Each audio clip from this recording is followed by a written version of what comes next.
이방인들에게 복음이 전해졌다라고 하는 사실이 가져온 충격은 당시 초대교회 역사에서 굉장히 충격적인 이야기가 되었습니다.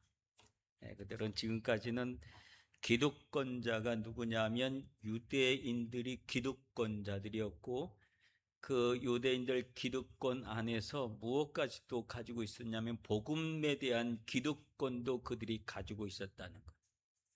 그래서 유대인은 선민이라고 하는 선민 사상이 그들에겐 있습니다. 선민이라고 하는 것이 뭘까요? 하나님의 선택된 백성이라고 하는. 여러분, 우리가 선민 의식을 갖는 것은 좋은 걸까요? 나쁜 걸까요? 선민 의식을 갖는다는 것, 굉장히 중요한 일입니다. 나는 하나님의 택함을 받은 사람이다. 나는 하나님께서 선택한 하나님의 사람이다라고 하는 이 선민의식, 이거는 굉장히 중요한 일입니다. 그게 내 개인 한 사람 한 사람에게 이런 의식을 갖는 게 굉장히 중요해요. 근데 이런 선민의식이 무엇을 가져왔는가 하면 벽을 가져왔다는 거예요. 그러니까 어디서 그랬냐면 나만이라고 하는 생각을 가질 때 벽이 되었다라고 하는. 하나님이 나를 부르셨어 라고 하는 사실은 얼마나 중요해요. 근데 그것이 아니라 하나님이 나만 불렀어 라고, 나만이라고 하는 것. 그들에게 있어서는 유대인이라고 하는 유대 공동체가 있었기 때문에 유대 공동체에서 그들이 하는 것은 하나님이 우리만 선택하셨어 라고 하는, 우리만이라고 하는 생각을 그들이 가졌을 때 그 생각은 배타주의적인 생각이 되었고 벽을 만들어버리고 말았다라고. 그래서 이들에게 있어서는 자기들끼리만 좋은 거예요. 그래서 하나님이 자기를 유대인으로 불렀다고 하는 것, 나를 이스라엘 백성으로 태어나게 했다는 것에 얼마나 감사하면서, 하나님, 내가 다른 나라 백성으로 태어난 것이 아니라 하나님 나라 백성으로, 유대인으로 태어나게 해주셔서 이스라엘로 태어나게 해서 너무너무 감사합니다. 이런 감사하는 마음을 가지고 살아가는 것 굉장히 중요한 건데, 그 안에 어떤 것이 있었냐면 배타주의가 있었다는 거예요. 그래서 그들은 그 안에서 자기들끼리 누리는 복음이 있었어요. 그 안에서 예수 그리스도도 만나고 주님이 주신 복음도, 그리고 또 주님이 주신 구원도, 그리고 성령의 강림하는 사건도 전부 다 우리만을 위한 것으로 생각을 했다. 우리만을 위한 것으로.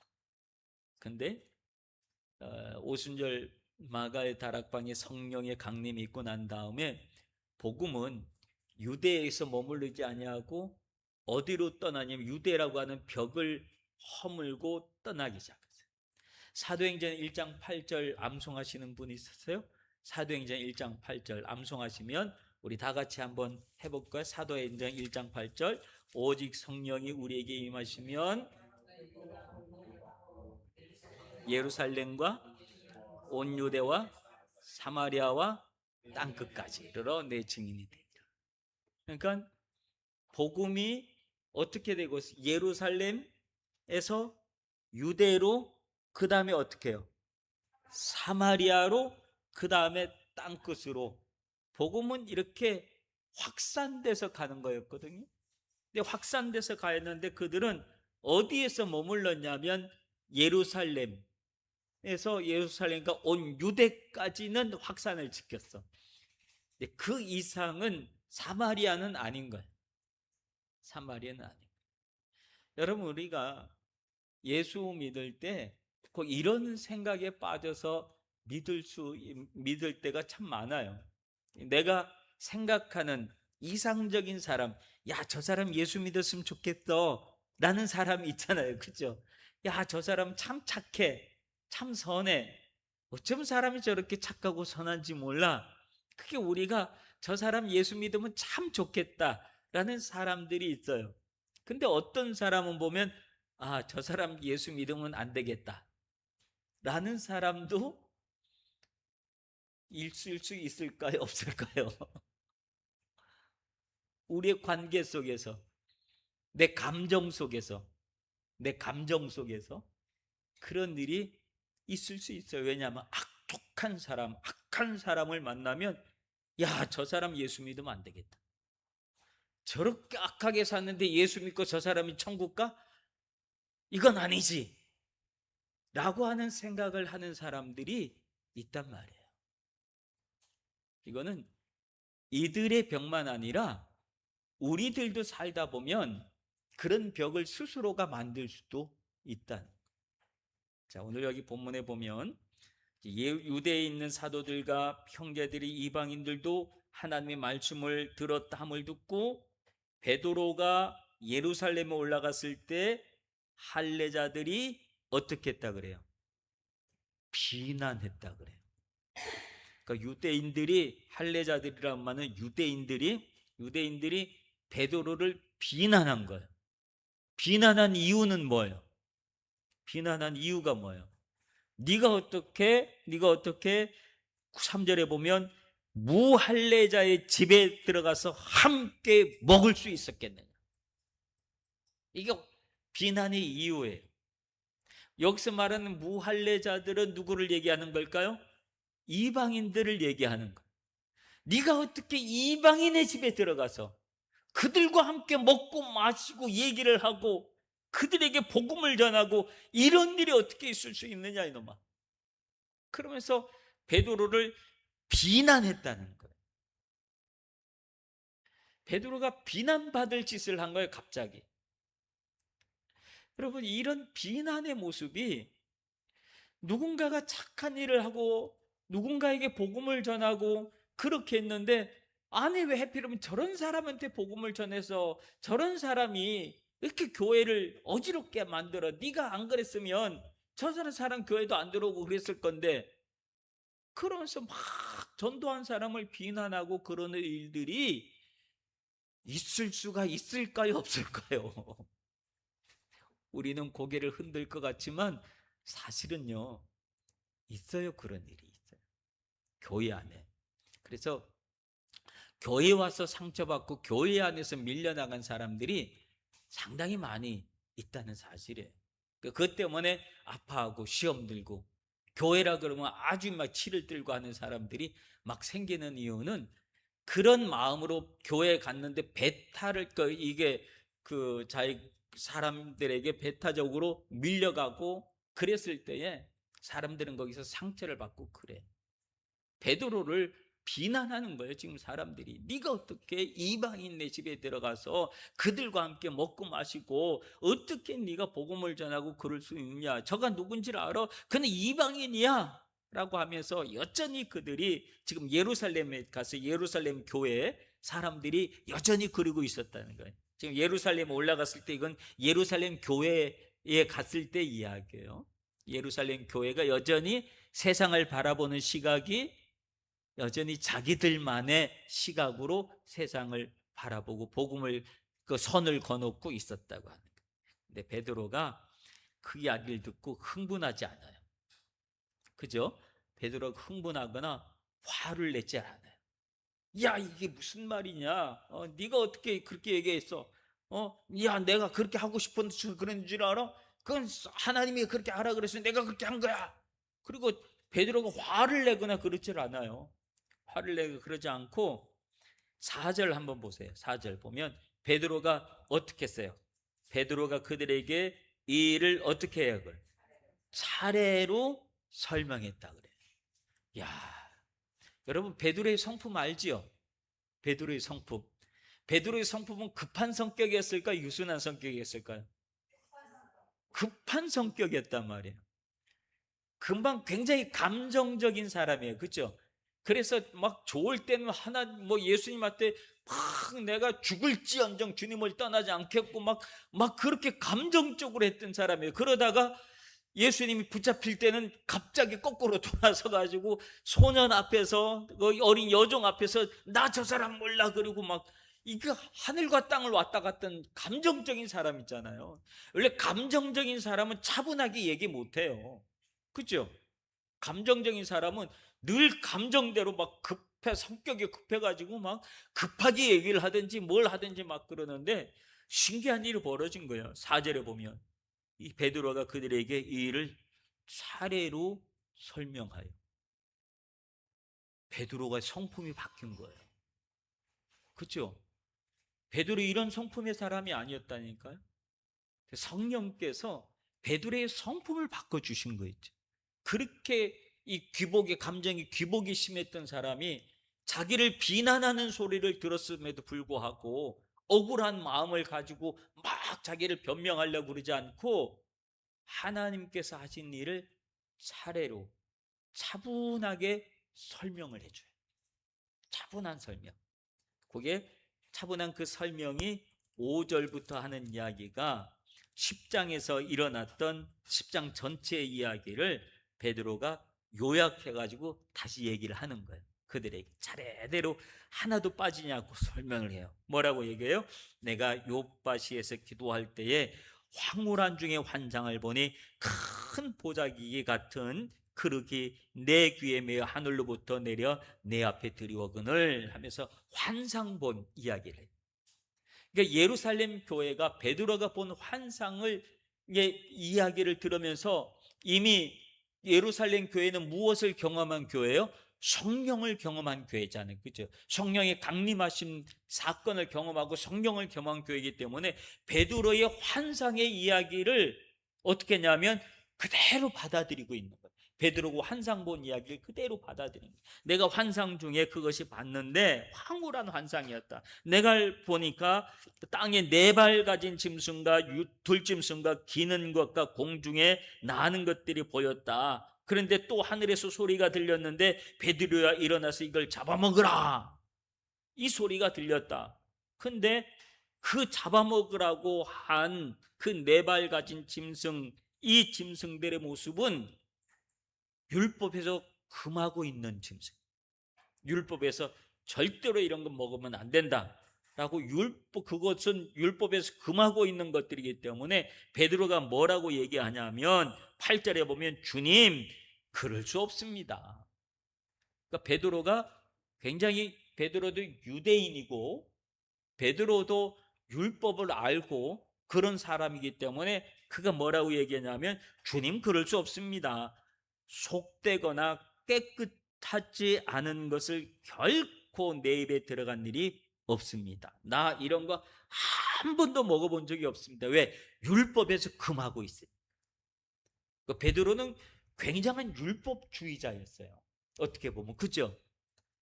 적어도 먹는 거에 대해서는 굉장히 율법주의자였어요. 나 이거 한 번도 먹어본 적이 없습니다. 이거는 우리 유대인들은 이런 거 안 먹습니다. 하나님 아시지 않습니까? 그러니까 베드로가 뭐라고 했냐면 하나님 그럴 수 없습니다. 율법이 금한 건데 어떻게 이걸 먹으라 그랬습니까? 그랬더니 하늘로부터 소리가 났다 그래요. 어떤 소리가 났다 그래요? 9절에 보면 하나님이 깨끗하게 하신 것을 내가 속되다고 하지 말아라. 이거 왜 못 먹어? 내가 깨끗하게 한 건데 네가 왜 못 먹어? 베드로는 나 이거 먹을 수 없습니다. 이거 율법에서 금하고 있는 겁니다. 율법보다 더 중요한 게 지금 하나님의 말씀이라는 거예요. 하나님이 뭐라 그러면 내가 이거 다 깨끗하게 한 거야. 그러니까 너 아무런 의심 없이 다 먹어. 이 일이 몇 번 있었다 그래요? 3번 있었다 그래요. 한 번으로 끝난 게 아니에요.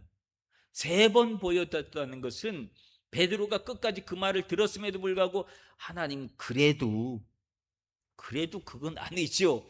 1번 거절, 2번 거절, 3번씩이나 베드로가 거절을 했었다는 거예요. 그 3번째 이야기를 듣고 난 다음에 그때 환상이 깼다라고 하는 것은 그 베드로의 마음속에 그동안 자기도 유대인이고 자기도 율법 속에 살아왔던 사람이기 때문에 이것이 얼마나 중요한지 알기 때문에 자기 자신을 깨는데 그만큼 힘든 과정이에요. 여러분 우리가 가지고 있는 고정관념을 깨는 거는 쉬운 일이 아니에요. 우리가 가지고 있는 고정관념 깨는 거 결코 쉽지 않아요. 우리가 사람이 얼마나 완악한 줄 아세요? 나이가 들수록 자기가 생각하고 내가 옳다고 생각하면 끝까지 옳고 내가 한번 그러다고 생각하면 끝까지 틀린 거야. 우리 권사님 계속 고개 흔들거리는데 권사님 믿음이 좋아서 그렇지, 믿음이 좋아서 그렇지 안 그런 사람들이 있어요. 한번 내가 싫다 그러면 끝까지 싫어.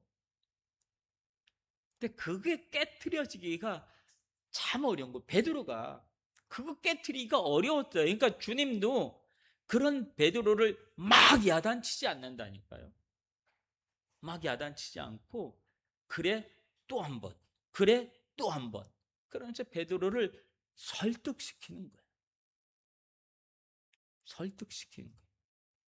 그래서 베드로가 아, 이건 하나님이 하시는 거구나. 여기에는 영적인 의미가 있구나. 그랬는데 세 번 그 일을 읽고 난 다음에 그 앞에 11절에 보면 가이사랴에서 사람이 찾아왔더라.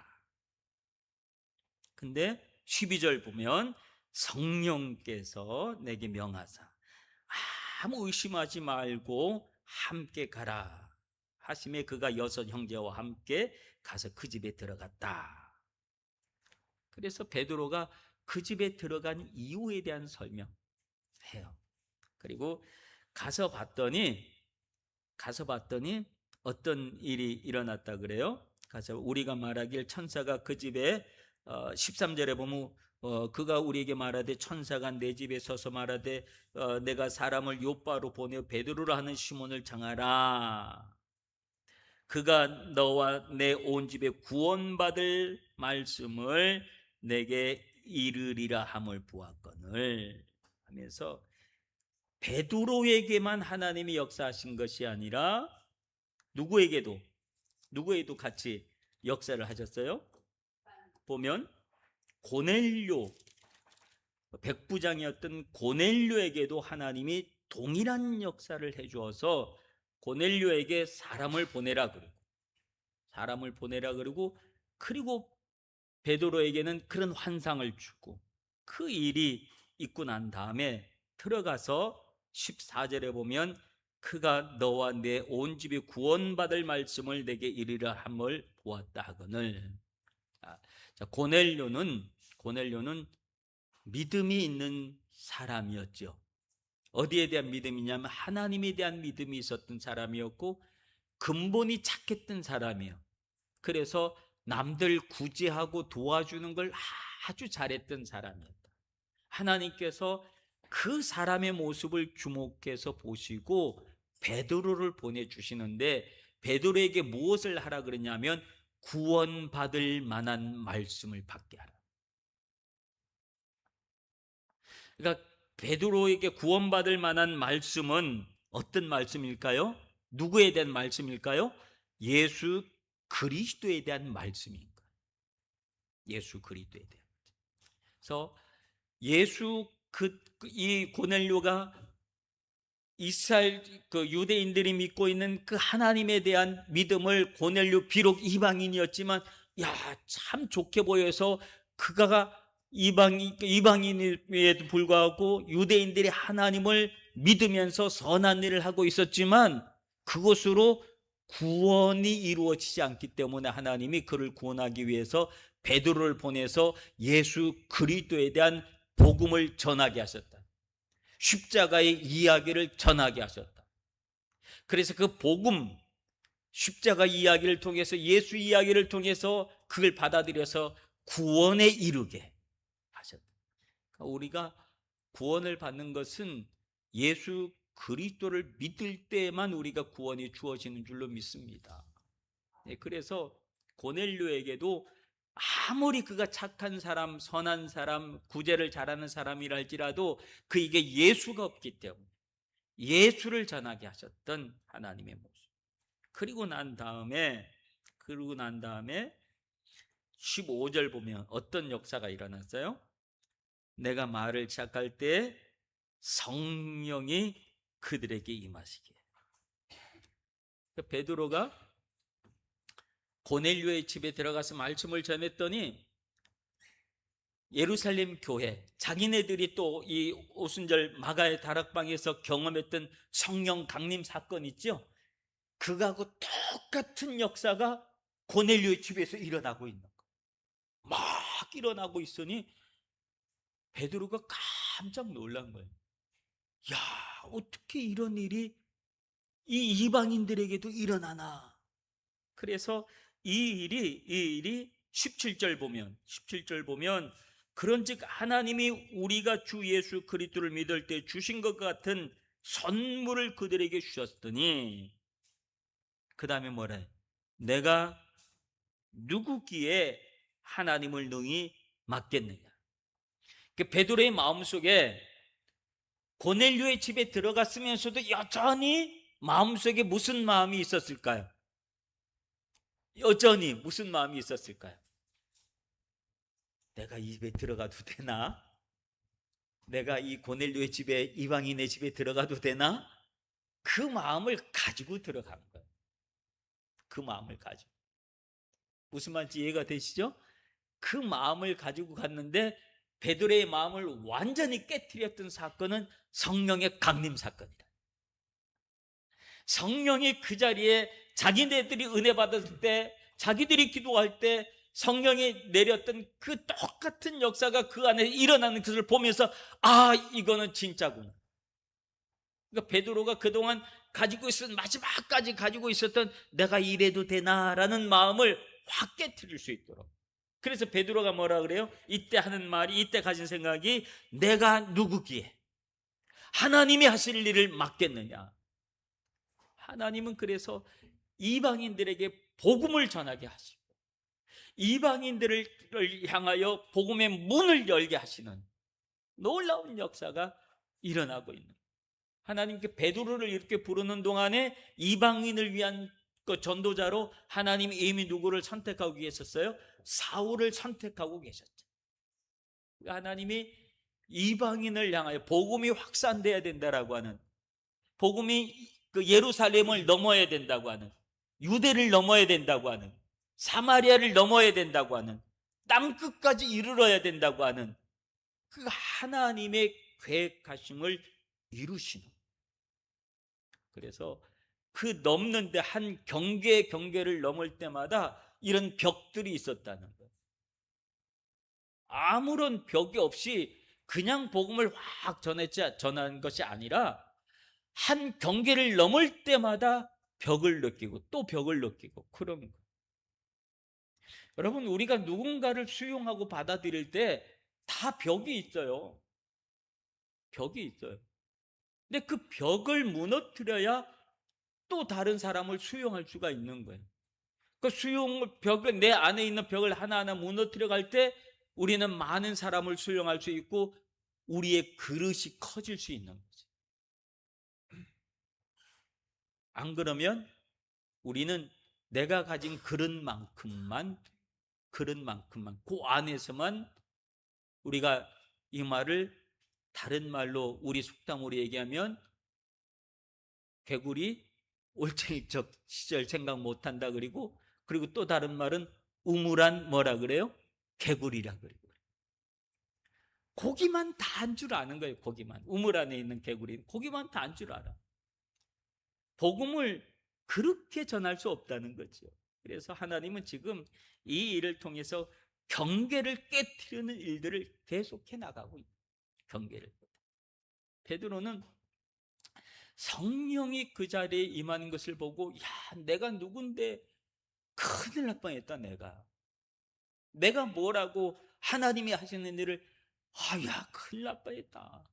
까딱 잘못해서 진짜 큰일 날 뻔했다. 그런 생각을 가지고 이야기를 했어요. 그랬더니 18절 보면 뭐라 그래요? 그들이 이 말을 듣고 어떻게 했다 그래요? 잠잠하여 누구께? 하나님께 영광을 돌려 이르되 하나님께서 이방인에게도 생명을 얻는 회개를 주셨다. 그러니까 예루살렘 교회 사람들이 처음에는 베드로를 막 비난하고 그랬어요. 그죠? 막 비난하고, 네가 어떻게 그럴 수가 있냐? 네가 사도라고 하는 사람이, 네가 유대인이, 네가 어떻게 율법을 그렇게 어기고 그럴 수가 있느냐, 막 그렇게. 예수를 믿는 사람들인데, 예루살렘 교회 사람들이에요. 이 사람들 다 예수 잘 믿는 사람들이에요. 다 성령 받은 사람들이에요. 그럼에도 불구하고 벽을 가지고 있었는데, 베드로가 이게 차분하게 설명을 하면서 성령께서 역사하셨던 일들을 하나하나 증거하고 얘기하니까 사람들이 더 이상 할 말이 없었다. 그래서 베드로가 마지막, 야, 우리가 누군데 하나님이 하신 일을 막으려 그러냐? 그랬더니 예루살렘 교회 모든 사람들이 입이 다 다물어져서, 잠잠하여 입이 다 다물어져서, 그리고 하나님께 영광을 돌리고, 아, 이제는 다른 시대가 되었구나. 하나님이 이방인들에게도 복음을 전하는 시대가 되었구나. 아, 복음이 이제는 우리의 것만이 아니구나. 복음은 우리 것만인 줄 알았더니, 아, 우리의 것만이 아니구나. 복음은 온 천지에 전파되는 거구나. 그들이 그렇게 그때서야 깨달아 알았다 라고 하는 게 오늘 본문에서 이야기하는 내용입니다. 오늘 말씀을 기억하시면서 우리 자신을 돌아보십시다. 내가 누구간데 하나님이 하시는 일을 내가 맡겠느냐. 이 베드로가 마지막으로 가지고 있었던 생각이 그 생각이었는데, 주님이 성령 강림 사건을 똑같이 재현시키면서 베드로의 그 마음을 완전히 무너뜨리고 예루살렘 교회 성도들의 마음을 다 무너뜨렸다. 오늘 우리가 나도 모르는 사이에 어디선가 벽을 세우고 경계를 세우고 한계를 긋고 그건 안 되지, 여기까지만 했던 그 선들이 있다면, 복음을 위해서는 하나님 그 모든 선을 무너뜨리고 복음을 증거할 수 있는 우리 자신이 될 수 있도록 성령이 우리를 사용하여 주시옵소서라고 말씀을 위해서 우리 함께 말씀을 기억하시면서 합심해서 기도하는 시간 갖도록 하겠습니다. 우리 함께 다 같이 기도하시겠습니다. 할렐루야. 아버지 하나님, 은혜를 감사합니다. 오늘 이 한 시간에 아버지 하나님, 정말로 예루살렘 교회가 그동안 그들이 가지고 있었던 선입견과 그들이 거놨던 선과 벽들, 아버지 이런 것들을 다 허물어내는 장면들을 오늘 복음을 말씀을 통해서 아버지 하나님 읽었습니다. 아버지 하나님, 우리는 까지 아버지 하나님 우리의 벽을 가지고 내 선을 가지고 한계를 가지고 아버지 하나님 그렇게 살아갈 때가 있습니다. 아버지 하나님, 성령 하나님께서 아버지 하나님 우리 그런 마음들을 다 허물어 주셔서 아버님 우리가 성령 안에서 믿음으로 설 수 있도록 은혜를 베풀어 주시길 아버지 간절히 바라옵나며, 온 유대와 사마리아 땅 끝까지 이르러 복음을 증거하는 전도자의 삶을 살아갈 수 있도록 우리 하나님 은혜 베풀어 주시옵소서. 아버지는 사랑하는 성도들 안에 육신의 질병으로 고통하고 있는 이들이 있습니다. 주여 아버지는 그 육신의 질병을 고쳐주시고 치유하여 주셔서 아버지 영육간의 강건한 모습으로 하나님 앞에 설 수 있도록 하나님 아버지 은혜를 베풀어 주시길 아버지 간절히 바라고 나오니, 아버지 하나님 역사하여 주시고 은혜 베풀어 주시옵소서. 오늘 이 한 시간에도 우리 하나님께서 은혜 주신 줄로 믿고 감사합니다. 믿음으로 서게 하여 주시옵소서. 은혜로 서게 하여 주시옵소서. 말씀 속에 서게 하여 주시옵소서. 성령의 역사하심을 이루어 주시옵소서. 하나님 감사합니다. 오 주여 감사합니다. 축복하여 주시옵소서. 하나님 아버지 은혜를 감사합니다. 오늘 아버지 하나님 말씀을 통해서 예루살렘 교회가 그동안 가지고 있었던 선입견, 아버지 하나님 벽들, 그 모든 것들을 허물어내는 아버지 말씀들을 아버지 하나님 읽고 또한 새로운 깨달음을 얻었습니다. 하나님 우리도 이 땅에 살아가면서 아버지 하나님 복음의 선을 긋고 벽을 만들고 있었진 않았는지요. 하나님 복음 안에서 예수 그리스도의 십자가 안에서 그 모든 것들이 다 무너지게 하여 주시고, 아버지 하나님 예루살렘을 넘어서 유대를 넘어서 사마리아를 넘어서 땅끝까지 그리스도의 복음을 증거하는 전도자의 삶이 우리의 삶이 될 수 있도록 도와주시옵소서. 한 주간 사랑하는 성도들이 세상 속에서 믿음으로 살아갑니다. 지키시고 보호하여 주시고, 특별히 육신의 연약함 속에 있는 이들을 주님이 치유하여 주셔서 아버지 하나님 깨끗하게 하여 주시고, 온전하게 하여 주시고 강건하게 하여 주셔서 다시 한번 영육간의 건강한 모습으로 주님 앞에 설 수 있도록 은혜 베풀어 주시옵소서. 우리 주님이 큰 은혜와 함께를 베풀어 주실 줄로 믿고 예수님 이름으로 기도하옵나이다. 아멘.